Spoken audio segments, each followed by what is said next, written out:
Hey guys, this week we are talking about Josh's low roller trip without me, Vegas surprises, a very special listener voicemail, and so much more. So stick around. This episode is sponsored by TravelZork Travel. Learn more at TravelZorkTravel.com. Welcome to the Crap Vegas podcast. Vegas, here we come. Vegas! Here are your hosts, Chris and Josh. Welcome to the Crap Vegas podcast. I'm Chris, he's Josh, and we couldn't be happier to get this thing finally going. Josh, how are you doing on this wonderful Sunday afternoon? I'm doing well. You say it like it's been forever since we've been planning this, telling people that we're going to release a podcast. Yeah, it might have been a little bit ago. And you know what? Those followers are very excited that we're finally here today and we're not going to lie to them anymore. Yeah, we absolutely. make no promises as to when our next one will drop. No, we'll say 2 weeks from now, and it'll be sometime in 2023. But everyone, welcome to the Crap Vegas podcast. This is the inaugural podcast that has been a long time coming. Okay, so that was definitely not us today. The quality has improved a little bit since Just that a time. smidge. I feel like I'm slightly more mature than I was when we recorded that, what feels like 10 years ago, but it was actually only 2 years ago at this point, Josh. But hello and welcome to episode number 50 of the Crap Vegas podcast. We did it. We made it. We're at a nice moment here that we should cherish for a long time. Which is why we played the intro from the first episode, as you said, our inaugural voyage of the Starship Crap Vegas. Yeah, we love Star Trek references on this show, clearly. Now, Josh, are you Our thinking listeners that... go up so much when we talk about Star Trek, Chris. Oh, yes, I can see the pattern when we do that. Now, are you thinking somebody new might find our show and start listening to this episode and be like, wow, Really quality confused. sucks. These guys don't know what's going on. I worried And then they about never that, yeah. listen again. So we may actually lose a couple listeners as a result of this. But boy, it feels cool to make it to 50. It does. And I remember that first episode, Chris, and I sound terrible. Both of us had different mics than we have now and different recording equipment. You know, everything was different.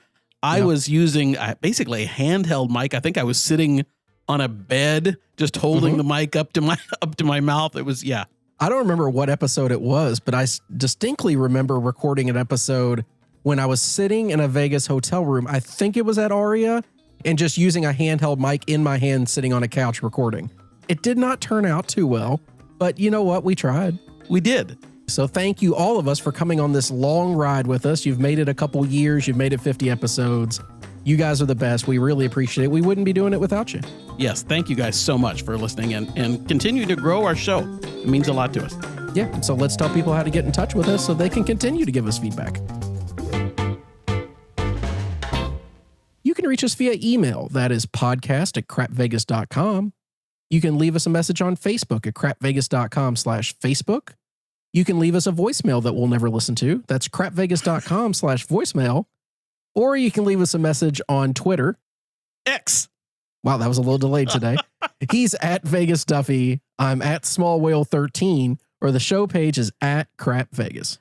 Chris, you can't say it was delayed because when I edit the show, I cut out the dead space, so it ends up not being delayed. So you Now I'm hide going to your have to mistakes. leave, I right? gotcha. Now I'm going to have to leave a delay in there or your comment won't make sense. Well, you know what, Josh? This is a special episode. They get that unedited little fix right there. Sure. Fine. Previous episode feedback, Josh. We got a question from listener Sean. Sean said, hey, I'm listening to the episode where they never made you sign for your marker. You said you were going to wait and see what happens. What ended up happening with it? And before you answer, Josh, why don't you give a little bit of background on what this is in case somebody didn't catch the question the first time? Yeah, this was from a couple episodes ago, and I think it was when Chris and I went together and stayed at Aria, and then Chris had gone home, and I was doing what I usually do and taking out marker after marker after marker, even though it was a winning trip for Chris. And it was. And Aria did not have me, the box person did not have me sign my marker slip, which was a shock to me. And I was texting Chris at the time a lot about it, and neither of us knew exactly what would happen. And I did promise an update, so thanks, Sean, for reminding us. And as it just so happens, those markers just now went through my bank. So MGM and Aria didn't care that I didn't sign the marker. They processed it and they took the money. Now, did you look on your bank's website at the actual check image? Did they submit a check without a signature? So coincidentally, Chris, the bank said that image was not available. Imagine that. Imagine that. Didn't stop them, but it's not available. So I'm sure I could call them and say, hey, can I get a look at the image? But I haven't done that. And I'm sure they just send it as is. I was just curious if they stamped it with like signature on file or something like that, just to have some sort of signature on it. But interesting to know. I'm sorry that they ended up taking that out on you, but you knew that was going to be the end result eventually. Yeah, I was ready and waiting for it and had the money set aside. But I didn't get a $5,000 free roll, unfortunately. You tried. That's all you can do in life. What's your line, You Chris? miss all the shots you don't take? Yes, that one. Yeah, there you go. Okay, Josh, on our last Patreon episode that I know not everybody heard, we had a long form discussion about Vegas annoyances, things that drive you insane, but not enough that you actually want to do anything about it. We talked about things like hotel room problems, drink service annoyances, etiquette at tables, and a lot more. But we did receive a ton of feedback after that episode dropped, and we thought we would mention a few of those things on here. Yes, if you're curious to hear Chris and I as two grumpy old men, our last Patreon episode is really just us yelling at clouds. It really is. Airing our grievances. And it was a lot of fun. And I actually think, Chris, that it probably will go down as one of our most popular Patreon episodes. It might. Because people like to vent and hear people vent their spleens. And that stuff is just, people like Is that a saying? as vent your spleen? Yeah. Yes, it is. Oh, I didn't know that. See, Yeah. I learned something today from you. It's You have all that old man I wise do. wisdom that I don't have. So thank you for sharing that. Yeah, we called it a Festivus for the rest of us, and that's truly what it was. Okay, so first thing we got from Conflict Otter, Josh, my favorite name patron, which Me we too. pointed out before. He said 2 words, button slappers. Yeah, for sure. Button slappers are extremely annoying. But he continues on. For table games, it drives me nuts when someone buys in for a very small amount, an example, $50 on a $25 table, loses, then keeps buying in for tiny amounts over and over, especially with low denomination bills. What do you think there? Oh, I feel the same way. I mean, it slows down the game so much. I get it if that's all you have and you're coming in for one roll, you know, if you put $50 on the field or $25 on the field, whatever, that I get, but don't keep doing it. I also understand if you don't want to buy in, you know, let's say you have $1,000 bankroll and you don't want to put in the whole 1,000 to begin with and you go two buy-ins of 500. I'm okay with that, but repeated That's fine. little tiny buy-ins, right? Yeah, don't give them 3 $20 bills, lose the roll, and 2 more $20 bills.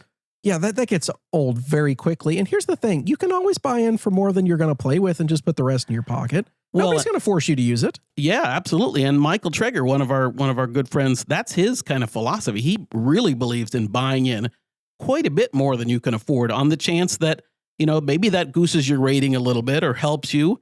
And of course, you have to have the willpower and discipline not to spend that, not to actually dip into whatever it is what is your actual limit. But that's not a bad idea. He continues on. For hotels, regardless of location, whether it's in Vegas or not, I agree it's annoying when you can't get the room cool enough, which, yes, we talked about how the rooms that have temperatures that won't go below 65 or 66, that's very annoying. Let's let this thing go down to like 40. Yeah, it's so bad. I talked about it on Patreon on this particular trip that we're going to talk about. I tried to get my thermostat to go down below 65 at Paris and looked on the internet for hacks to do it and still couldn't get it down. And the last thing he shared, he said, we differ on this, though I was gratified to see Michael Traeger agreed with me. Speaking of, I can't stand it when a hotel gym has limited hours. If I'm paying a resort fee, especially at a high-end property, there's no reason a fitness center shouldn't be open from 4 a.m. until 10 o'clock at night, bare minimum, if not 24 hours. I can't argue with that, Conflict Otter. I can't really support it much because I don't go to the gym at the hotel usually, but it seems reasonable. I mean, I usually spend my time at the gym between 6 and about 8 o'clock at night. So as long as that's what it's open, I'm good. But if it gets, to too late, I just don't have the energy to be there. Okay, we also got a message from Lou D. Lou said, okay, I'm still a bit of a 50-50 blackjack craps player, and I have a huge pet peeve, which my wife thinks is crazy.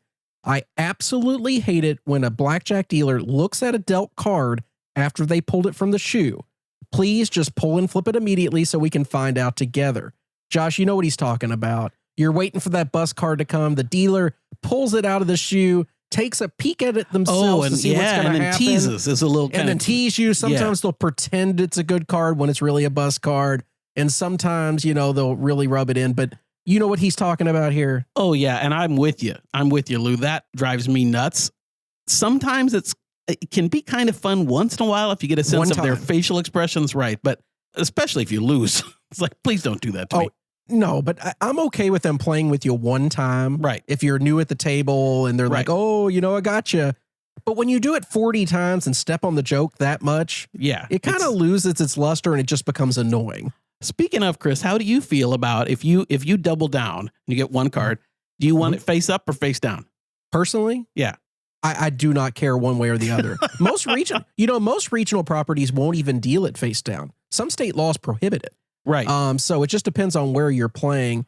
The dealers always ask me and always say the same thing. Whatever makes it easiest on you. Like I said, I'm not counting anymore, so that one card really doesn't matter to me. And you're not superstitious. And I'm not superstitious. It's not going to change the card.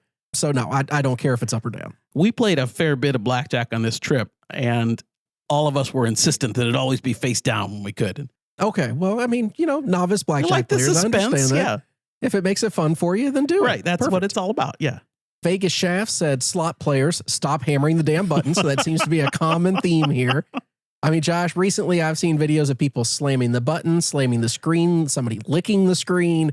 All of that stuff, disgusting and gross and annoying. Please stop. Yeah, I like during COVID when they had the wet wipes, the sanitary wipes by the machines, and those are kind of gone now, and I wish they had them still. No, I can't disagree with you there. We got a message from Joyce. Joyce said, I'm going to mention a nuisance that some won't think is important, but it bothers me. We make drinks in our room all the time. We've had many suites, mostly at Wynn and Bellagio. None of them that have a sink in the wet bar area have faucets that run water. That means they have a faucet with sink, but not one sink has water coming out of it on every suite we have been in. But they all advertise wet bars. Why bother putting in a sink and faucet if you aren't going to run plumbing? Makes no sense. Joyce, I agree with you that makes no sense, but are you telling us that you've had quote unquote wet bars that have a sink and have a faucet, but if you try to use the faucet, there's no water in the faucet? And I've multiple never seen times. that. I know, that's really strange. If it were one time, I could think it was broken or something, but if this has happened at multiple properties, that's really weird. I've never had a suite at Wynn, so I can't speak from that perspective, Josh. That's true. You should know better. You just had one recently. I've had plenty of suites at Bellagio, and I seem to remember the wet bar working fine. I can tell you, I just came from a trip recently at Venetian and Palazzo. They both had wet bars that worked just perfectly normal. So, Joyce, I don't know if you've had bad luck or what's going on, but I'm really confused on that one. Me too. I mean, I had that suite that I had at Wynn. I don't honestly remember trying the wet bar, so I don't know. Yeah. And I did have a wet bar at Paris this last trip, but I don't think I tried that either. So I'm going to pretend that I'm with Joyce and they didn't work. I mean, I've never seen a quote unquote decorative wet bar. I didn't think that was a thing, but maybe it is. If anybody else has had this experience, let us know so we can pass the word on to Joyce, because that's really strange. Please. Couple more. Seth, for me, it's when you walk up to a table and some guy says, don't you dare buy in. Now, I had no intentions of buying in mid-roll, but now that you told me not to, I'm definitely going to. Also, my local property has new dealers constantly, and it's maddening.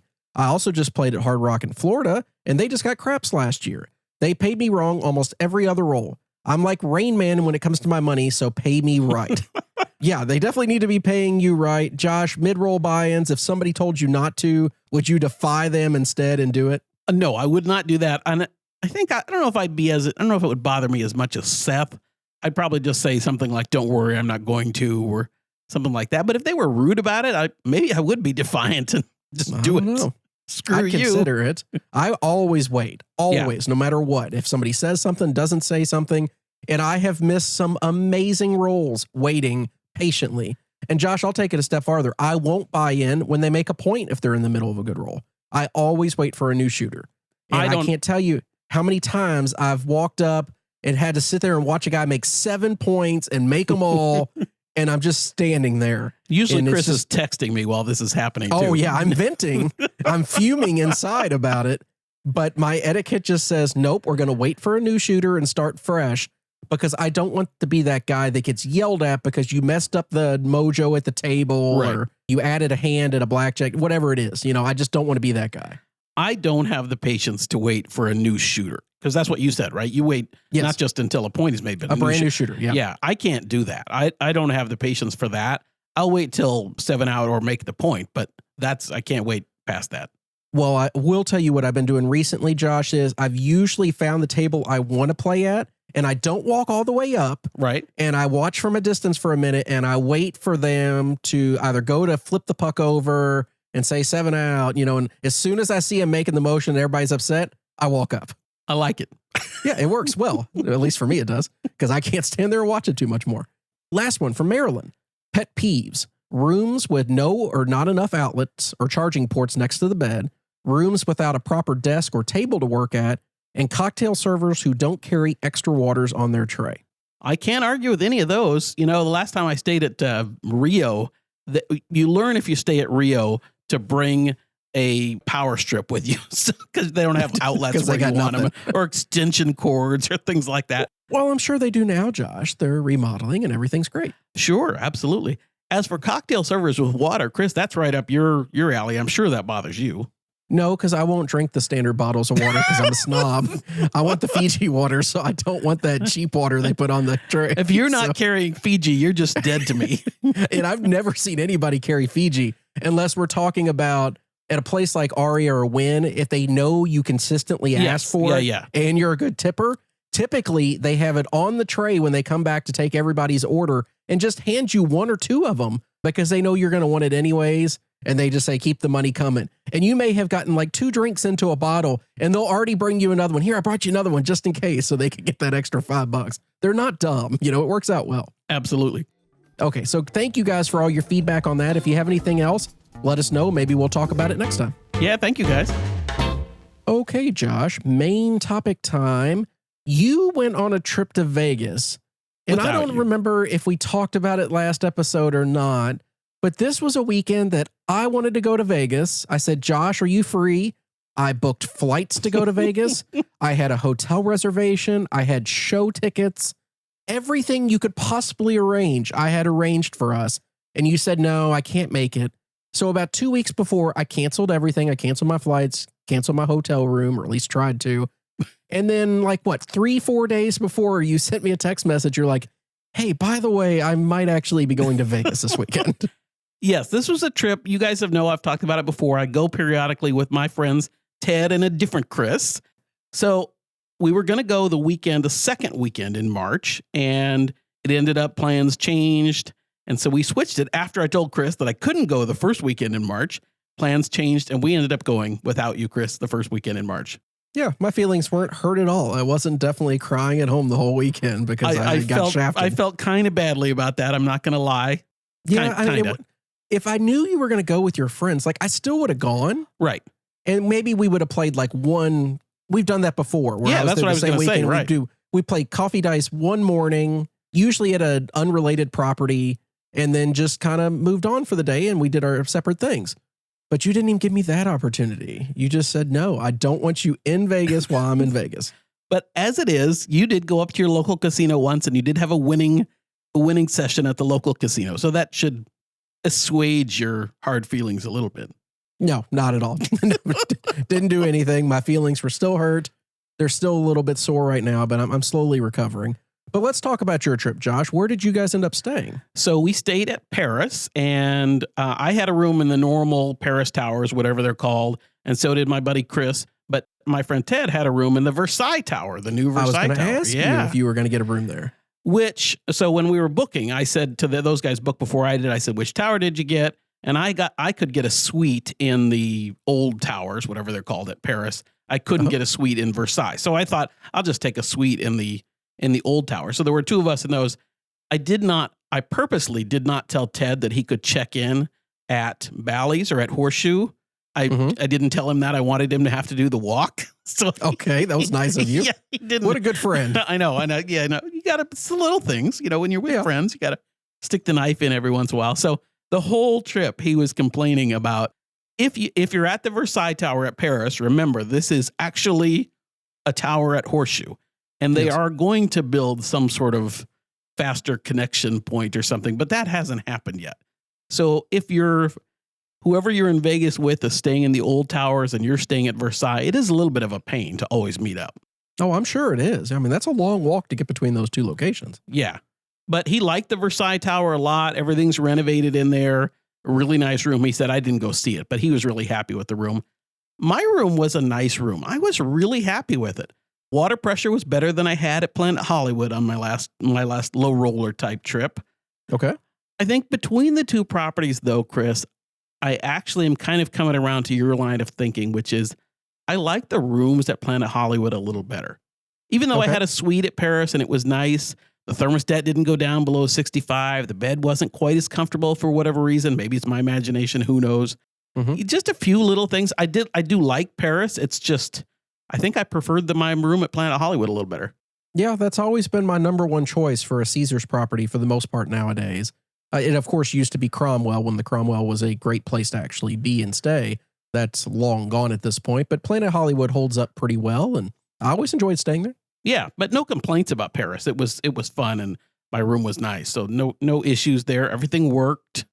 Now, you told me that while you were there was a windstorm. Yeah, so if you're following the Vegas news, so this was the first weekend in March, and huge windstorm started on Friday, carried through Saturday, and a little bit, I think, on Sunday. And we flew in on Friday. Somehow, my flight managed to dodge the wind. Like, we had no delays. Okay. Apparently, there were 400 flights delayed on Friday, but mine skirted it. I mean, the pilot came on and said, we have a window for takeoff, but we took off on time and landed on time. So no issues there. No issues. I mean, the power went out at Wynn on Saturday, from what I understand. There were things blowing over all over the place. Didn't impact me one bit. Didn't impact us flying out on Sunday. So somehow this huge, enormous windstorm that came into Vegas, and there was a blizzard in Lake Tahoe and Reno and California got really socked in. Didn't affect the trip one little bit for me. Well, congratulations on that. Normally, if it was a Chris and Josh trip, I would know that you never stepped foot outside, so it didn't affect you from that perspective. But did you walk outside at all during the windstorm? Went outside a lot. In fact, on Saturday morning, I walked, because Planet Hollywood, one of the things I like about Planet Hollywood, has the Starbucks. And of course, Paris doesn't have a Starbucks. So I went out before the guys were awake and went over to Planet Hollywood for a Starbucks and got about blown over outside. But we were mostly in cabs and things. We weren't walking around too much out in the wind. Okay. I have a note that I don't remember what it means, but it says over-under bets. Yes. I wanted to tell you about this. So these trips are a little different than the ones that you and I take, Chris. And we had a over-under on the number of drinks we would have on Friday night. Oh, that's right. You talked to me about this, and I'm trying to remember what your number was, but it was 14 and a half. High. It was 14 and a half. We hit it. We hit the over. We hit the over. You had an over-under also on what time you were going to make it back to your room or something. Yes. And it was like 1 or 2 a.m. It was 2:17 a.m. was the over-under. We hit the over on that too. Congratulations. You're trying to prove all those young whippersnappers wrong that you can still party with the rest of them. We got back to the hotel at 3 a.m., which was insane for me. And we topped out, I think, at about 16 drinks total. This is from landing. Actually, I counted my 2 on the plane. So from the flight in until 3 o'clock in the morning on Friday, I had about 16 drinks. Oh, so when does dialysis start? Is that coming up soon? It was some good work we did. Okay, fair enough. What clubs did you go to while you were there? We did not go to any clubs. These guys aren't clubbers. I saved that for you. Okay, well, that's understandable. I'll take their place on that one. Scarpetta at Cosmo. I know you talked a lot about that. Tell me about your meal. Yeah, so our thing we do, and I'm sure a lot of people do this, we go to I want to say a trendy restaurant. I don't know if Scarpetta is particularly trendy at this point, but a nicer restaurant, but it varies on Friday night. Saturday night, we go to our steak restaurant of choice, which is the Strip House. So Friday night, we went to Scarpetta at Cosmo, got there early. I had my pink lemon drop. Of course, yeah. Or my, raspberry lemon drop, which was lovely. Yeah, but it was pink, I'm sure. Oh, yeah, it was definitely pink. And the guys give me a lot of crap about that, which is part of the... So I was going to tell you, Chris, as part of they were giving me crap about that. And so I switched to regular lemon drops, but they still said that, Josh, we got to get you something I don't think that's any better, but yeah. They're not pink. But if that makes you feel better that the color's not pink, then go crazy. So, Chris, the drink that they had me switch to, which I kind of like, is a vodka gimlet. That's vodka with lime juice and maybe some syrup. Yeah, that's kind of what I understand. They agreed that it was slightly more How's manly. that more manly? How's that more manly? Like, It doesn't have a sugared rim. Like lime, limes are really, that's a tough man fruit is what that is. I guess they're going for, if you order a vodka gimlet, it sounds better than a lemon drop. I don't know. I mean, it definitely sounds better, but then again, I'm the guy that always get a bourbon on the rocks. So, I mean, I feel like I have like the manliest of man drinks. So that's not something that's ever crossed my mind. But you know what? If it makes you feel better to order a vodka gimlet than it does a raspberry lemon drop, then I'm okay with that. Yeah. So so we did that at Scarpetta, and then we had our dinner with some lovely wine, which was fantastic. We shared a bottle of wine, and I had some sort of pancetta pasta dish that was terrific. Good. We then headed downtown. Ooh, so where did you land? I'm going to take a guess and say Golden Gate. You are correct. That's where we started. So we played perfect. blackjack for a long time and drank at Golden Gate, and just I really like it because it's the low limits and no pressure. I'm not worried about making tier points. In fact, I didn't even give him my card this time. Nice. And just played and had fun. And I think we, won or lost $300 or $400, something like that. It wasn't a big deal. And then of course, we're getting drunk, and this must be about 1:00 in the morning, and we're ready to leave Golden Gate. And the guys are like, let's go play roulette at Plaza. I don't think that's a sentence that I've ever said in my life, nor would I ever say in my life for many reasons. So sure enough, we went across the street, and there's the 0 roulette at Plaza, which is fantastic. And right next to it is the 0. 0 was wide open. So of course we jumped on 0 because we're not. Was 0 like $25? I don't know. I don't know that we paid that much attention. It was a $10 minimum on the 0. Yeah.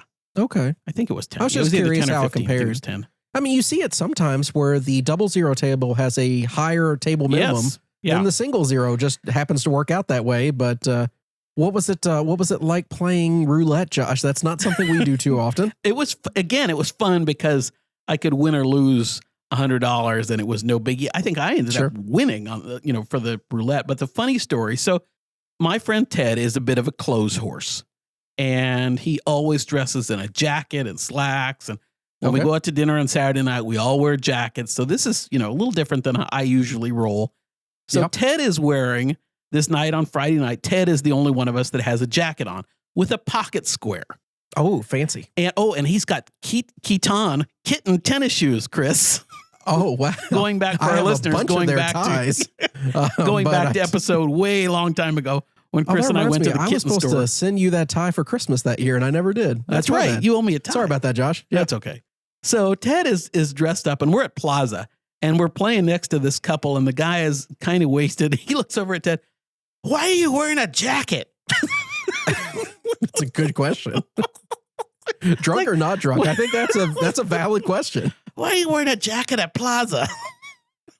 It doesn't fit in. That's like going to El Cortez wearing a suit, and it just doesn't go.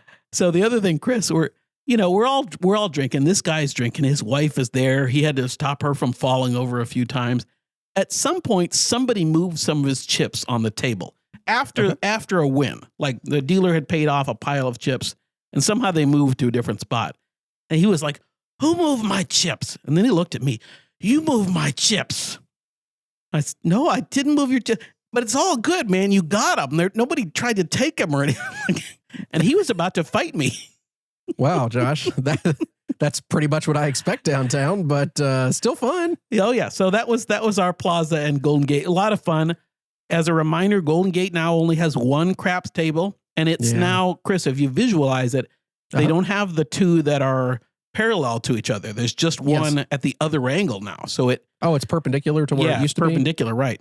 So it's kind of a different. To take up a big footprint because their tables are so wide, so long. Well, it does. It's not. I mean, I think there must be enough room. So it forms the bottom of the U of the various table games. I gotcha. There. Yeah. Okay. Well, I mean, I guess that makes sense, but I hate to see them losing that table. When you were playing at Golden Gate, did you get to play with your dancing dealers? Oh yeah, that was mostly the reason we went to Golden Gate. Okay, so at least you got some eye candy, whether you won or lost. We did, and good dealers. They're not always the most proficient or experienced dealers, but they were very friendly and did a fine job with what we were doing. Okay, good. I'm glad to hear that. So moving on Saturday, here you played a lot of video poker. Yeah, because we were kind of, somebody would take a nap and the other two of us are playing kind of thing. And so I was just playing some video poker just to kill time, basically. And again, I wasn't worried about gambling and that whole thing. I didn't really want to go play a lot of craps by myself because I didn't want to lose thousands of dollars. So I just sat down at a video poker machine. I started playing double bonus poker. Okay, I like double bonus. It's and fun. I even, for the first time ever, played five lines, I guess is what it's called, at a max bet so $25 a pull. Look at you. I know. I was. You've gone from like not playing video poker to playing $25 a spin. And I was hammering the machines, as Seth said. Oh, I'm sure you were. But I hit Chris, and tell me if this is how it's supposed to go. I hit 9 4-of-a-kinds on the trip. I don't think that's a normal number for somebody that's just playing a single day. That seems a little excessive, but it tells me that you probably won some money. I did. I won playing video poker. I went out that morning, then I went over to Planet Hollywood to get coffee. Was the only time I played Heidi's. The only regular slot I played was one session of Heidi's, and I won like $700 on Heidi's. Look at you. So I won on video poker. I won on Heidi's. I won on our crap session, which I'll talk about. So yeah, it was a winning gambling trip. Low, but still winning. Pennies for Vegas. Watch out. Vegas Duffy's coming for you now. That's right. Are you just going to be a low rolling king now? I really enjoyed it. It would be fun for us to do that sometime, Josh. We used to go downtown and play together all the time. Maybe next trip that we're together in April or whatever it is, let's go downtown and play some low limit blackjack or something like that and take the stress off of it. It's really fun not to have, I'm sure a lot of listeners understand this too. It's fun not to have the pressure of trying to play at a particular property to get those points up, to hit whatever you want to hit so you get the same comp offers. There is something freeing about just feeling like, I don't care. I mean, I was comped at where were we? I was comped at Paris, but I don't care if they don't comp me again. I mean, I think I gave them enough play that, it's so easy to get rooms at Caesars properties anyway. I'm not worried about it, but I wasn't on any sort of offer. I didn't have any free play or F&B or anything. Sure. We talked about that a little bit last night, Josh, when we were recording the bracket challenge, the second episode of that will come out the following Sunday. But I mean, we did talk a lot about how there is something very freeing about being able to flow up and down the strip and play where you want to play. And quite frankly, I don't think that's something I've done in probably 10 years or more. I'm definitely always thinking about where I'm playing and making sure I'm getting the most value out of my play when I do it. Right. The last couple things I wanted to mention about the trip, and then we can move on. We ate, as I said, at the Strip House at Planet Hollywood on Saturday night for our usual steak dinner. Love Strip House. Yeah, I still maintain that if you like a peppered steak, if you like a little flavoring cooked into your steak, Strip House steaks are phenomenal. It gets a bad rap because it is a chain, and I get that, but I really enjoy it. We again had wine, and their sides are terrific. The service was fantastic. It's still a really great steak restaurant, in my opinion. Hey, I mean, people give the steakhouse at Circus a bad name too, and it's one of my favorite places to get a steak. Yes. Last couple of things. We did have one crap session, as I said, before our dinner that night, and my buddies were driving me crazy. This is one of our grievances that we talked about on the Patreon show. We're driving me crazy with using the wrong craps terminology for things. Oh, so annoying. And then we played some blackjack at Planet Hollywood.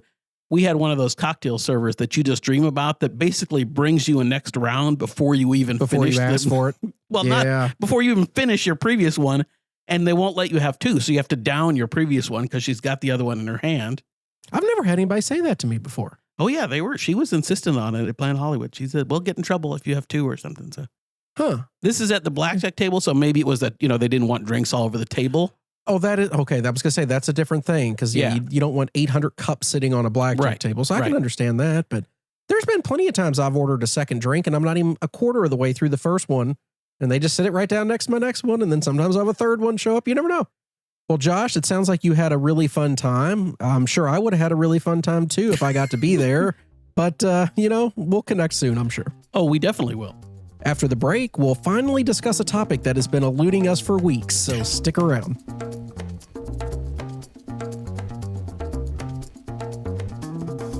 Josh, let's talk about TravelZork Travel. TravelZork Travel is a full-service retail travel agency that specializes in luxury travel services. and can provide you with VIP services and hotel perks at the same price as if you go through an online travel agency or book directly. We've heard from Michael and his team that many of you have already reached out for assistance. We want to remind everyone that Michael is a retail travel service provider. And that means if you have a comped room or an offer that you want to book on, there is absolutely nothing Michael and his team can even do with that or help you at all. You can't do any better than free, so don't even try. But that being said, for your next paid vacation, the team at Travel Zork would love to assist and show you the benefits they can offer. And just as a reminder, Michael's team loves to do VIP type trips and really go all out for you. So if you want to go over the top on a trip, whether it's to Vegas and you want to pay for it, or whether it's to the Sistine Chapel in Vatican City, Michael's team can help you and would be happy to. Okay, so to get started, visit book.travelzork.com and let them know what your dream trip looks like. Travel Zork Travel. Book today and let them know Crap Vegas sent you. It's time to talk about Audible, Josh. Everyone knows who Audible is and what they offer. They are the #1 provider of audiobooks in the world with over 200,000 titles, and that number grows each and every day. Already have an Audible subscription? Great. Keep listening and enjoy the service just like Josh, me, and millions of other people. Josh, what are you currently listening to? So this is not Vegas related, but I'm currently listening to a novel called Lone Wolf by Greg Hurwitz, and it's part of the Orphan X series. Basically, Chris, it's about it's kind of what was the Matt Damon government assassins I'm blanking on the Born movies. Supremacy and Born Identity. The Born series. Yeah. Right. So he's kind of a Jason Bourne-ish character. Doesn't have the memory loss, but he was a trained assassin by the government, and he is now basically out on his own. And he helps people that are in need. And so this is a really fun series. I love it. It's summer read, it's beach read kind of stuff. But if you like thrillers, Lone Wolf is a fantastic one. And it's read by Scott Brick on Audible, who's a fantastic narrator. Awesome. That sounds great. So yeah, if you've already had Audible and you're already doing it, great. Just keep doing it. If you haven't though, what are you waiting for? Join us over there. Crap Vegas listeners get a free 30-day trial, including a free credit for any audiobook you would like, which you do get to keep whether you keep the subscription, cancel, whatever you want to do. No big deal. You can sign up today by visiting audibletrial.com/crapvegas. That's audibletrial.com/crapvegas. Enjoy. Okay, Josh, we're back and we're talking about Vegas property surprises. We meant to talk about this, about a month and a half ago. Episode 25. I think so. Yeah. This was actually on episode 1. We're just now getting to it. But we kept pushing it back because we had other things we wanted to talk about. But Josh, one thing I've always loved about Vegas is that Vegas properties have so many different ways to make your trip extra special. And whether we're talking about like unexpected gifts that are waiting in the room, special dinners, show tickets, room upgrades, you name it, in Vegas, it can happen. So we were talking and we thought it'd be a lot of fun for our listeners to let us know some of the stories that they've had that made their trip unforgettable. But before we do, Josh, anything in your history that a Vegas property has done just to make a trip over the top nice for you? Yeah, and the two of them, I have kind of three. Two we've talked about on the show before. More recently, one is when Wynn surprised me with those tickets to the red carpet at the Academy of Country Music Awards. And I wasn't a big player at Wynn. It was during COVID. It was kind of the tail end of COVID. So I think I probably just got, we need warm bodies to go. But that was a fantastic surprise and something I could never have imagined otherwise doing. The other one was kind of similar. It was a relatively recent trip at Vidara when our host for my wife's birthday got a cake and champagne, and I wasn't expecting any of that. Those were two surprises. The one that I think about, Chris, is one of the best surprises, and I talked about this way early on in the show maybe, was at Bellagio. I was just barely a hosted player. I mean, I got like $50 in free play and a free room. And I went in the host office at the end of my trip to ask if there was anything else they could comp off or something like that. And the host on duty saw that I had lost a fair bit, not much by what we do now when we lose, but a little bit. And he said, "Hey, is there anything else I can do for you? Would you like a limo to the airport?" And I don't think I had ever had transportation provided for me. And this was a ride to the airport, not a huge deal or anything, but Made me feel so good. Even though I lost, it's like, ooh, I'm a big deal. The casino's giving me a ride back to the airport after I lost my shirt. Yeah, I mean, I think properties sometimes overlook the fact that spending a couple dollars on a person to make them feel better, it goes a long way. It And really listening to does. some of the stories that people sent us, I think you'll hear that again. Myself, at least, though, Josh, I was trying to think if there was ever a time that they did something extra special that really made me happy about it. Right. And I thought back to my first time I ever went to Vegas by myself. I'd been with my family. I'd gone with cousins Right. and my aunt before, but I'd never gone by myself. So I booked my reservation. I was going to stay at Luxor. And of course, coming from Kentucky, there's always flight delays and issues. And my flight that was supposed to get in at 6 or 7 at night Right. didn't get in till 1 or 2 the next morning. It was really late. Got to the front desk, went to check in. She kind of asked me how my trip was. I vented to her like a therapist about how bad it was. And eventually she handed me my room key and my little envelope and said, I hope that your weekend gets a little bit better and go enjoy yourself. And so I walked up to the room that they told me to go to, and it was on the top floor. And I was like, well, at least she gave me a cool view. That's awesome. It turns out she had given me some sort of penthouse suite, Josh, 2,500 square feet. Place Nice. was massive. I've stayed in nicer rooms now, obviously, but at the time I was 21. Right. So, a 21-year-old in a 2,500 square foot penthouse suite. Even if it's dated and that kind of thing, yes, it still did not matter. fantastic, I right. mean, yes, it was at Luxor, and I'm sure even then it was dated for what it was. But no, it was so cool, Josh. I remember distinctly that the bedroom had at the foot of the bed a TV that you hit a button and it rose out of the foot of the bed. And granted, it was probably only like a 25-inch TV Right, that but it weighed felt great. 700 pounds. Right. But you know what? It seems so cool. And, that was just something that they did that I didn't ask for. I didn't do a $20 trick or anything. They just saw me having a bad day and they wanted to make it special. And I've never had anything like that happen in any other city than Vegas. Yeah, it's so cool. And I agree. I think those things are more likely to happen in Vegas for sure. So let's get to some of our listeners, what they shared with us, Josh. We received an email from Jeremy. Jeremy said, guys, want to talk about an amazing experience. Last year, my wife and I were traveling to Vegas for our 20th anniversary. We typically only get out to Vegas once a year for budget purposes, so we didn't have a ton to splurge on a fancy suite or anything like that. I booked a standard room at Cosmo and included in the notes it was our anniversary in case that mattered. Upon arrival, we were informed by the front desk agent that we had been upgraded to a wraparound terrace suite at no extra charge for our anniversary. When we got to our room, there were chocolate-covered strawberries and a nice bottle of champagne on ice waiting for us. It was so amazing, as we didn't even ask for anything or expect anything, but it really made our trip extra special. Ever since, we only stay at Cosmo. Love the show, and thank you for all you do, Jeremy. That's an awesome story, Jeremy. It's that kind of thing, particularly when you're just a standard paying guest, to have that kind of service. They don't know what you're going to gamble. They don't have any idea what you're going to gamble and what kind of player you're going to be. To do that just because it's your anniversary is super special. And I can imagine you guys had a great time celebrating, and that's really cool. And they've done what they wanted to do, or one of the things they wanted to do, which is got your loyalty.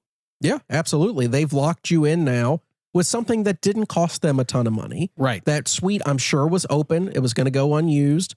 So giving it to you made you happy. It got the suite used. That's awesome. I mean, even the strawberries and the champagne, really nice touch there. Yeah. Josh, I know you've never stayed at Cosmo, but those wraparound terrace suites are absolutely I've amazing. seen them, and they're really amazing. Yeah. Yeah, that's one of my favorite rooms in town. I just haven't stayed there in a while. But Jeremy, congratulations on that. That was awesome, and thank you for sharing. We received an email from Timmy. Timmy said, hey guys, saw the shout out and had to share a quick story from a few years ago. I was heading out to Vegas for my birthday and was staying at Treasure Island. When I went to check in, the front desk agent noticed it was my birthday on my driver's license, and she asked what I was doing to celebrate. I didn't have anything planned, so she said she would help. She walked back to another I don't want to know room. where this is going. I was going to say, this might be illegal, but we haven't got there yet. She walked back to another room off the lobby area and came back with 2 tickets to Mystere. When I got to the theater that night, I found out she had put me front row, dead center. Wow. And before the show began, an usher came over and greeted me by name, told me happy birthday, and gave me tickets for 2 free drinks at the bar. What an awesome experience. Thanks, guys. Timmy. Timmy, that is a great story. I can't even imagine something like that happened. That is really awesome. And here I'm thinking, Josh, we've been to Vegas at really nice properties where we gamble a lot of money on our birthday, and we can't even get a happy birthday. I mean, shit. What is going on? Speaking of the other surprise I should have mentioned, and maybe the best ever, was that little happy birthday basket at Wynn from this is not from Wynn itself, but the baristas at the Wynn Tower Suites bar in the morning where we go for coffee we talked about it before. I don't have to go into it, but it had a little gift basket for me. And I think that our friend Joyce helped arrange that, at least let him know that I was coming. It was my birthday. So thank you, Joyce, for that. But that was maybe the best surprise because it was so unexpected that comes to mind. Yeah, I think that's one of the nicest things I've ever seen. And did we mention on this show, Josh, that Sabrina is no longer at the Tower Suites bar? We didn't. We mentioned that on Patreon. Oh, okay. So Sabrina is no longer working at the Tower Suites bar. She accepted a new position working at the Wynn Tower Suites pool bar. Right. Which we're going to check out for coffee. 6 a.m. We're going to go out to the pool and we're going to try and find her.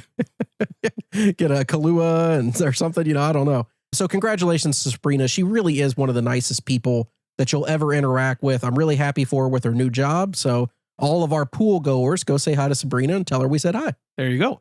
Sorry to get us off track there, but I thought of that surprise as we were reading these. Last one that we wanted to mention, we got an email from Anthony. He said, Josh and Chris, regarding your question about amazing, unexpected Vegas trip experiences, I thought I would mention something small that really made a trip feel special to me.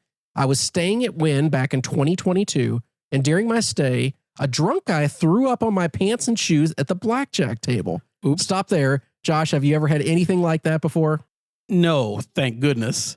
The worst one, I may have told this story, Chris, was at Rio, and there was a pregnant dealer dealing blackjack, I think. And I wasn't at the table that threw up all over the blackjack table. She had like morning sickness. Yeah. Well, yeah, that was, but I just remember them, hours they had to spend cleaning the chips. Oh, yeah. Thankfully, I've never had anything like that. I've told on this show many times how I've seen people urinate themselves and do things like that at a table.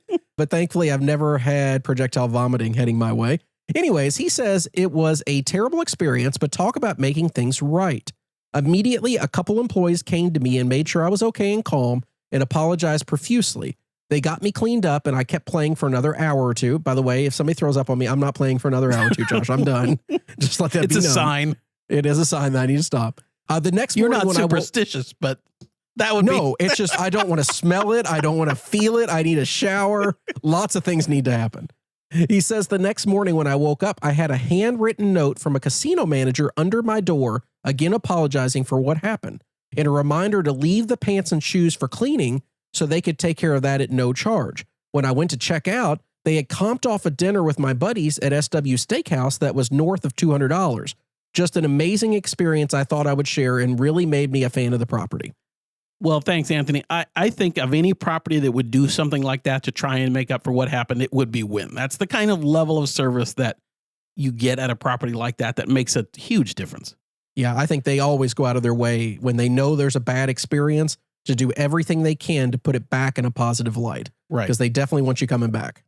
So thank you for all those messages about this. We had a bunch more, but we just wanted to pick a few. We really appreciate the feedback, and let's keep it on rolling.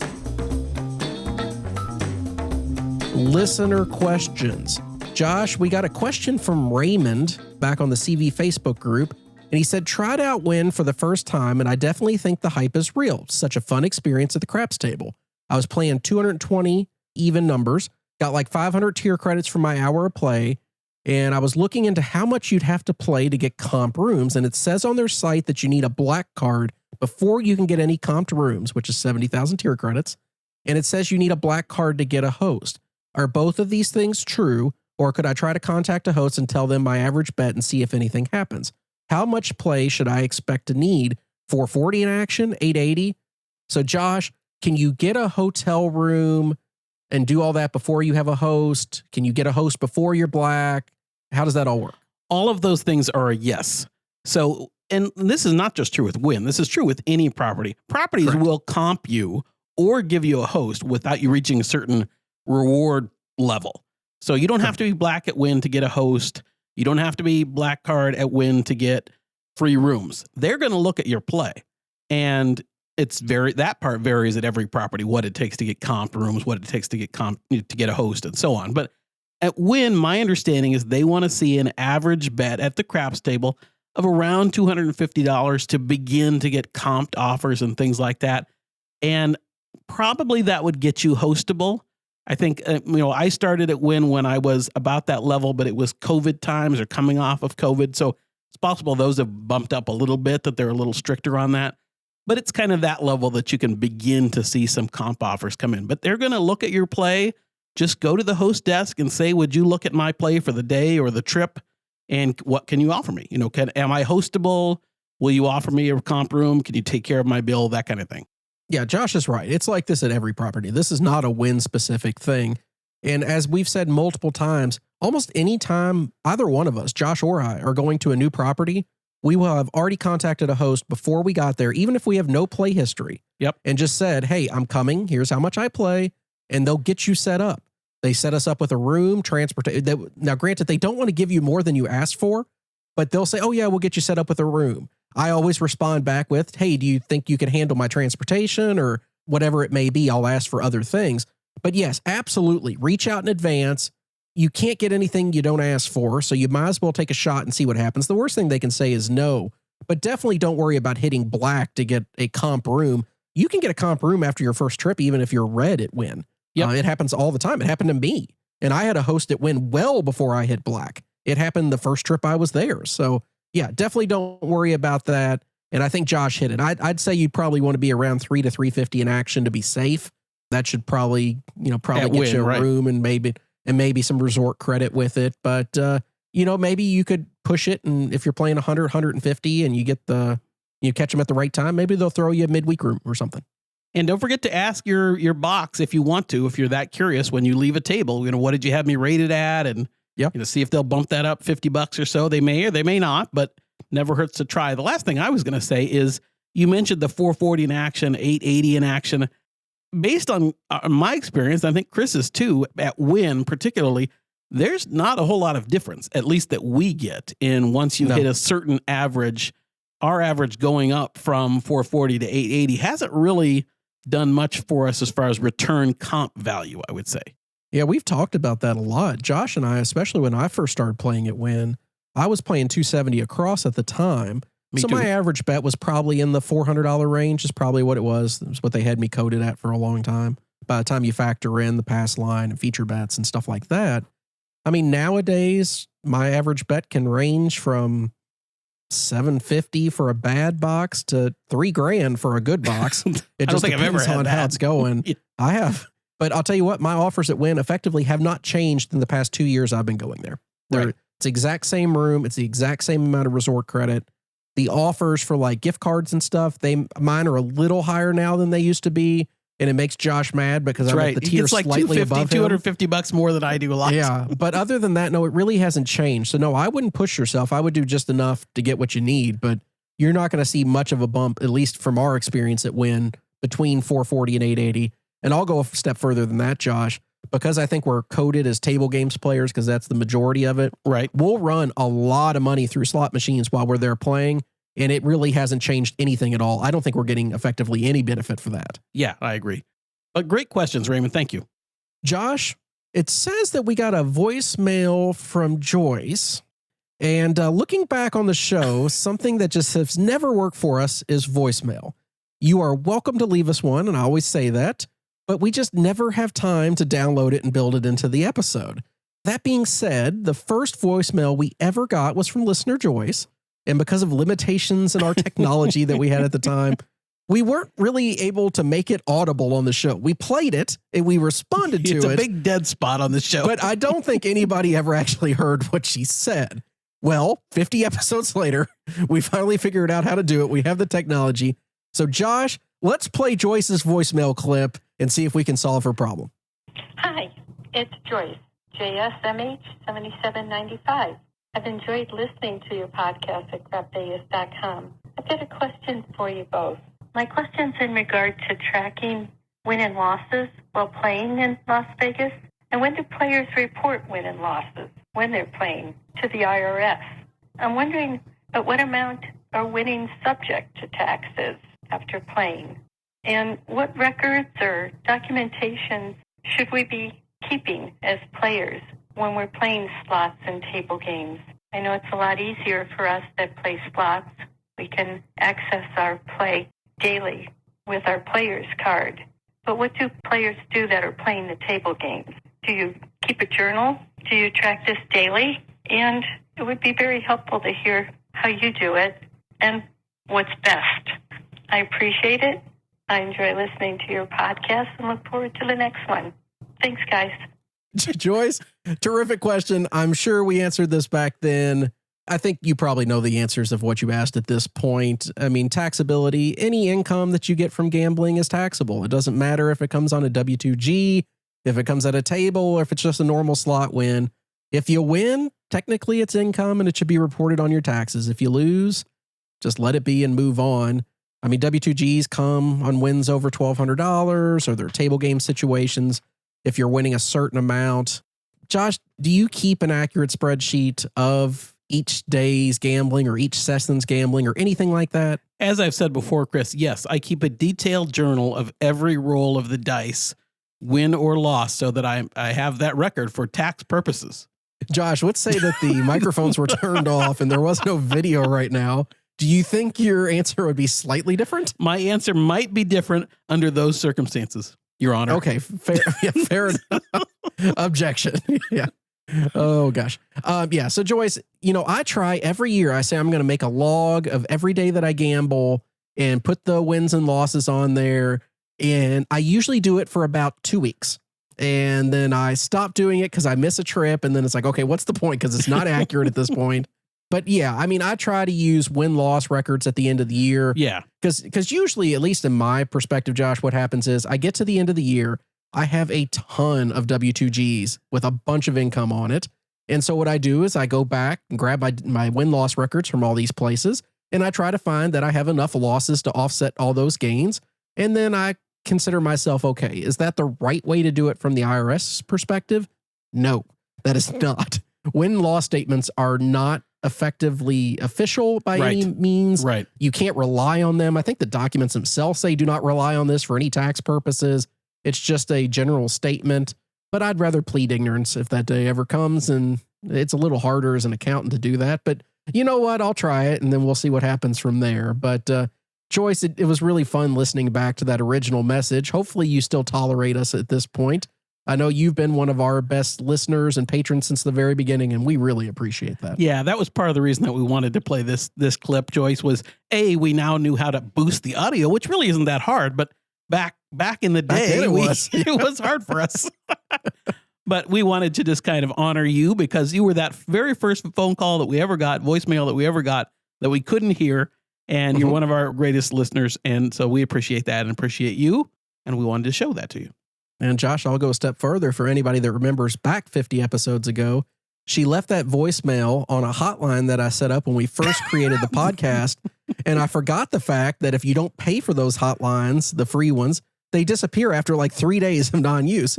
So I lost the number that we were announcing to people within the first week of the show. So it just, it didn't work for us very well.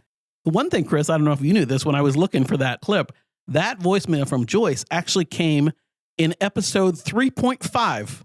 Oh, I remember our only half episode because it was after a big 5-day Vegas trip that we took. And we just had so much to get to. We split the episode into Friday, Saturday, and then Sunday on. I remember that. Chris and I were so excited about the podcast and had so much to talk about then that we finished episode 3 and we thought, we just want to record again. We're so excited. So we got together the next day and recorded episode 3.5. So if you're a Crap Vegas trivia buff, there is no episode 4. Oh, that's right. We jumped from 3.5 to 5. You know what, Josh? I looked in the archives, though. I bet you that long lost episode 4 will be found one day. Ooh, something to look forward to. It's like the link, though, was the quad for just that very short period and then of time. It's never the quad again, right? Yeah, it just kind of disappears. So thanks again for all that, Joyce. We really appreciate it. Yep, thank you. Patreon. That's patreon.com/crapvegas. Josh, what do we got on there right now? Well, as I said at the beginning of the show, we have our airing of the grievances, the Festivus for the rest of us episode on Patreon, where Chris and I just shouted at clouds and talked about all of the little things in Vegas that are annoyances for us that aren't enough to make us leave a hotel or a table or a restaurant, but just get under our skin a little bit. And that's been really popular so far. Lots of comments from patrons. So that's our most recent thing. And if you're interested, of course, we'd love to have you subscribe to our Patreon channel. We offer video feeds of our regular podcast for our highest level patrons. And then all of our patrons get an extra episode every other week, our bonus content. That's a lot of fun. And the most exciting part, Josh, is the Crap Vegas 2024 Bracket Challenge that we have been talking about for the past, 4 or 5 months. We finally got around to start recording it.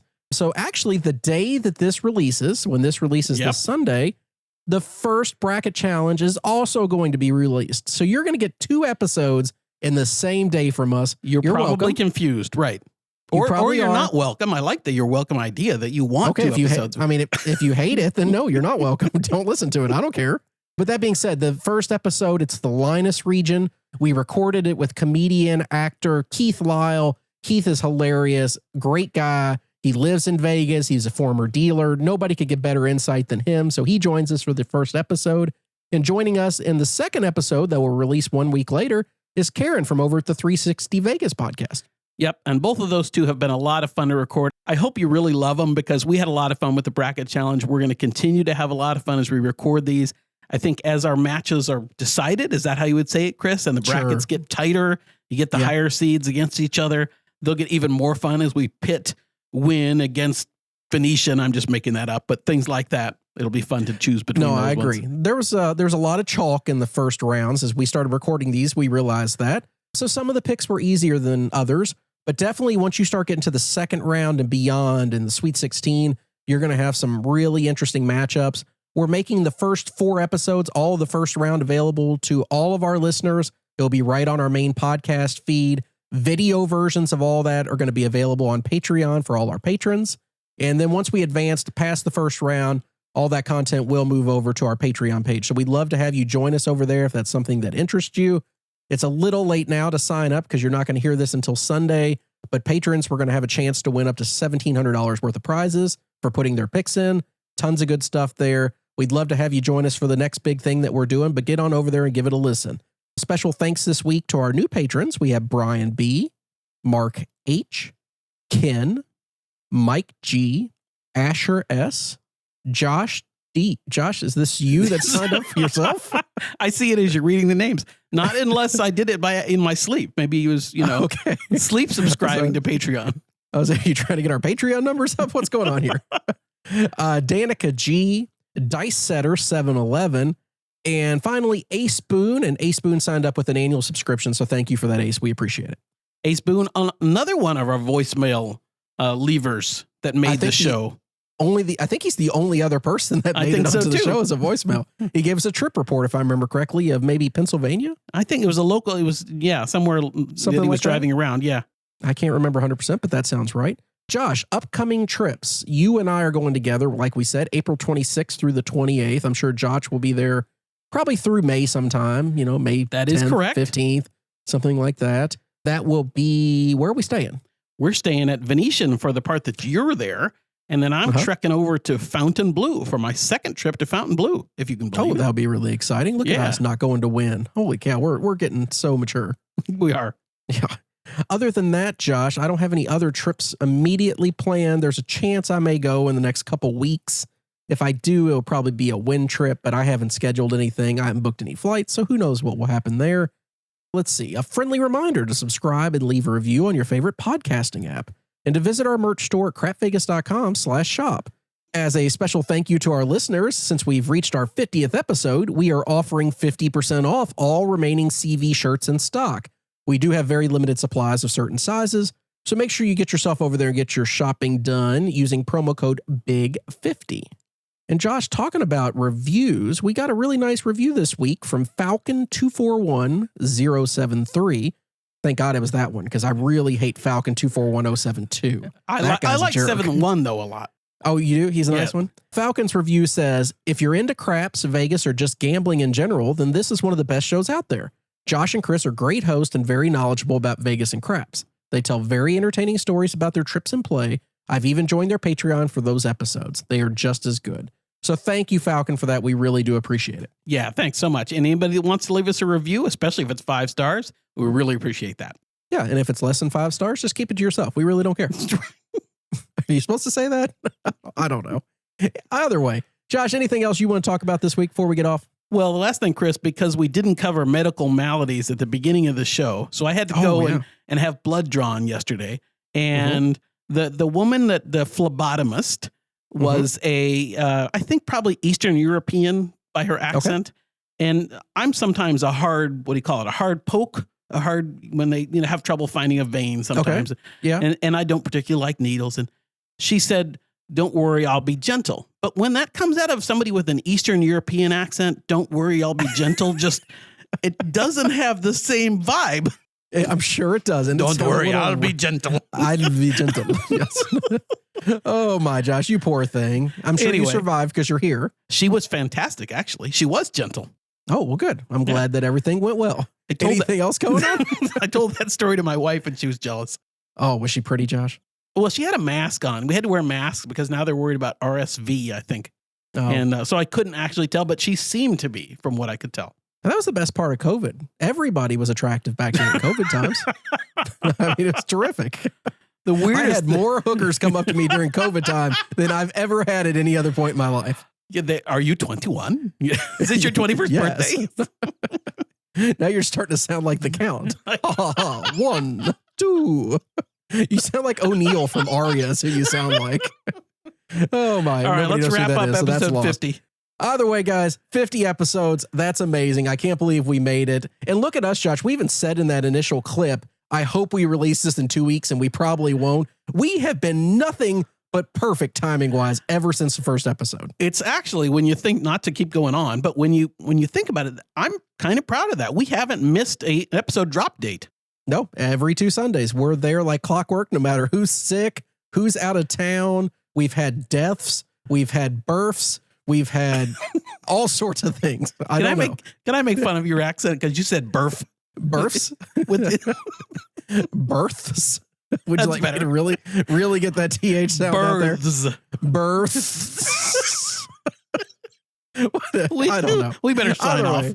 Yeah, let's get off here. Guys, thank you all for listening. We really appreciate it. We'll talk to you soon. Thanks, everybody. I hope you stick around for another 50 episodes, and we'll see you at 100. Vegas, here we come. Thanks for listening to the Crap Vegas podcast. Have you ever been to Vegas? Check out all our recent news and our Vegas trip calendar by visiting crapvegas.com. See you in Vegas.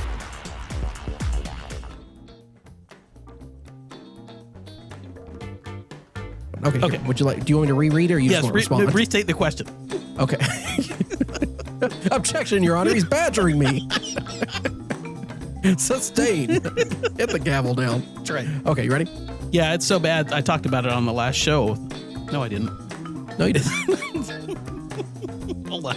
As a special thank you to our listeners as we approach our 50th episode, or I guess we've already reached it now, so I might want to change that wording because I put that in last time. Thanks, everybody. We'll see you in episode 100. I don't know what that means. Are we skipping ahead? What are we doing here? Computer, how many entries are there for Darmok? 47.